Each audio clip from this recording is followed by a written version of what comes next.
अस्सलाम वालेकुम, मैं हूं हज़रतुल्लाह और आप देख रहे हैं हज़रतुल्लाह टॉक्स। कुछ न्यूज़ ऐसे आ रही है कि गिलमन वजीर साहब को बाहर इलाज के लिए नहीं छोड़ रहे और पीटीएम जो है वो उनको जर्मनी के लिए इलाज भेजना चाहते हैं, लेकिन उनका नाम ACL डालने की वजह से वो बाहर नहीं जा सकता। बहुत अफसोस की बात है अगर इस तरह न्यूज़ है, क्योंकि एक बंदा वो मौत के किनारे पर पड़ा है और आप अपनी सियासत को और मफादात को इतनी हद तक ले गए हो कि वो उनकी ज़िंदगी की भी परवाह नहीं है।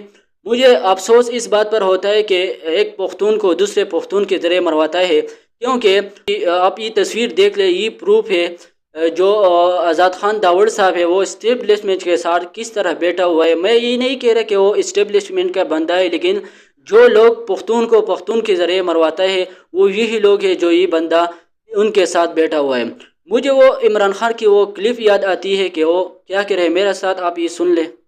क्योंकि कबायली इलाके के लोग हमारी फौज है, लेकिन मुझे डर ये है कि आपस में इंतशार ना हो जाए, आपके अंदर इंतशार ना हो जाए।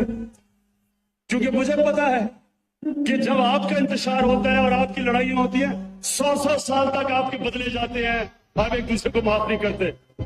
1947 में तो कबायली इलाके और वजीरिस्तान से लोग कश्मीर में लड़ने गए और जहाद करने गए। 1965 जब हिंदुस्तान से जंग, खान साहब कह रहे हैं कि कबाइल हमारी फौज है, क्योंकि उनको पता है। और वो ये भी कह रहे हैं कि मुझे डर ये लगता है कि आपके अंदर इंतशार ना हो, क्योंकि आप सालों तक आप फिर लड़ते हो और अपना बदला नहीं छोड़ते। और मुझे वो भी पता है कि 1965 की जंग में कबाइल फौज के साथ खड़े थे और वो लड़ रहे थे और जिसकी तरह फौज की वो मदद कर रहे थे।